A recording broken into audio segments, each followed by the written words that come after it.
태국에선 코로나19 사태 이후 한동안 주춤했던 반정부 시위가 다시 잇따르고 있습니다.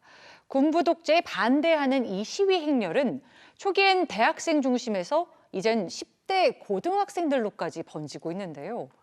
정치적인 불안정과 뿌리 깊은 불평등에 대한 불만이 사상과 표현의 자유를 중시하는 젊은 세대의 열린 의식과 맞물려 수면 위로 올라오고 있다는 분석이 나오고 있습니다. 뉴스지에서 전해드립니다.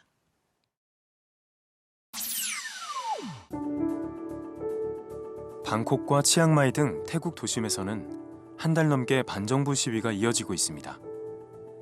태국은 지난 2014년 당시 육군 참모총장이었던 프라유 총리가 쿠데타에 성공하면서 군사 정권이 들어섰는데요.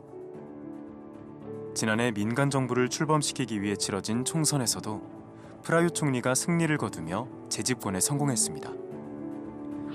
시위대는 프라유 총리의 퇴진과 의회 해산, 헌법 개정 등을 요구하며 연일 시위를 이어가고 있는데요.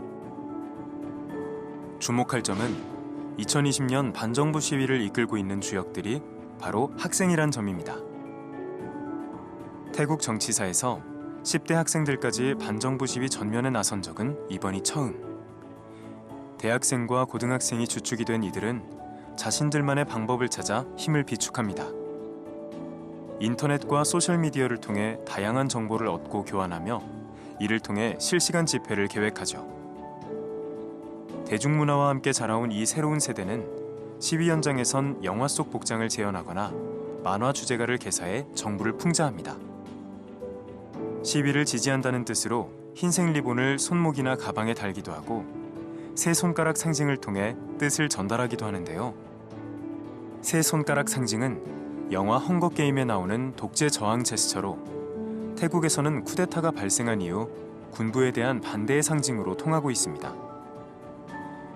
특히 중고등학생들은 아침 조회 시간 태국 국가가 울리는 도중 세 손가락을 들어올리는 영상과 함께 독재에 반대한다는 해시태그를 달아 SNS에 올리고 있는데요. 학생들의 이 같은 행동은 교사와 경찰들의 제지를 받기도 했습니다. 이에 유니세프는 성명을 내고 시위에 참여하는 학생들이 위협받지 않고 표현의 자유를 행사할 수 있어야 한다고 촉구했는데요. 시위에 나선 학생들로 대표되는 태국의 젊은 세대는 기존의 질서와 권위를 이전 세대만큼 중시하지 않으며 공정성에 대한 기대가 높습니다. 전문가들은 고등학생들까지 군부 독재에 항의한다는 것은 새로운 형태의 시위 양상이라며 그만큼 태국 정치가 중요한 분기점에 이르고 있다고 평가합니다. 태국 학생들이 하늘을 향해 펼쳐든 세 손가락. 과연 민주화의 거대한 물결을 만들어낼 수 있을지, 태국의 미래에 어떤 변화를 이끌어낼지 주목됩니다.